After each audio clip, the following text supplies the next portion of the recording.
All right, ladies and gentlemen, this is the final flip classroom for the unit and the final flip classroom of the year. This is dealing with global issues. Let's turn to our packets. Let's get down the information for the global issues today. All right, so global issues are problems that are facing the entire global community. First problem, population. All right, the Earth's population has grown to 2.5 billion in 1950 at the end of World War II to just over 7 billion. It's really important that going forward in the future, some of the problems that your generation is going to be faced is how do we use and share resources to sustain life? Because resources on the planet are finite, they are not unlimited, and as our population goes up, there's going to be more and more of a drain on those resources. So as we use them up, they're going to be less and less. That's going to be very problematic. As people live longer because of quality of life, as healthcare improves, we're going to need to find a way to make the planet for everyone sustainable. Again, natural resources. Most of the world's goods and services are in the imperial industrialized countries, the United States, most of Europe, and Japan. Non-renewable resources such as oil, coal, and copper are running low, and how these countries distribute these resources is a critical problem. So this bullet point here with natural resources coincides precisely with what I was just speaking about with the population. If you're looking for a job in the future, look at some sort of engineering job that deals with how countries can sustain these resources and sustain themselves going forward into the new millennium.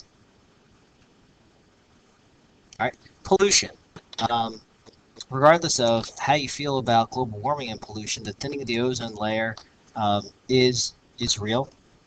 It's a tremendous threat. Sea levels are rising. And most importantly, global warming is threatening our natural resources. Again, it has also increased the risk of skin cancer and other diseases.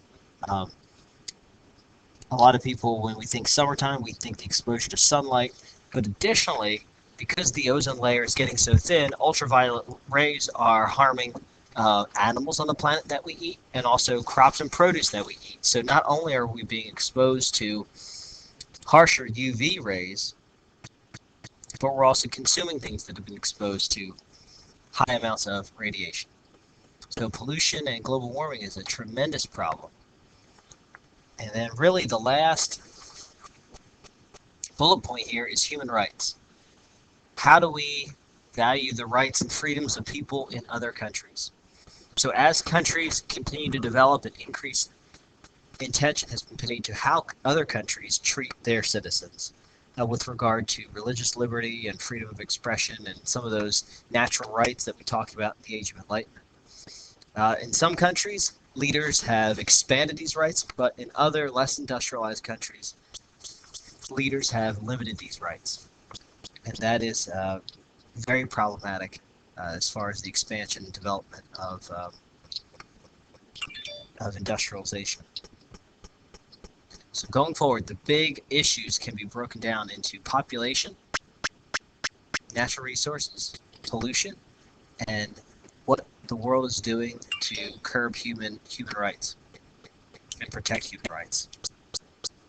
Because going forward, I think we'll address this in class. Our generation is bound to help people that we have never seen, that we have never met. And not to get too preachy, because we'll talk a little bit more about this in class, but human rights is going to play a major role going forward in the 21st century. All right. So take a minute, make sure you have those 4 bullet points down there, the big global issues of the day.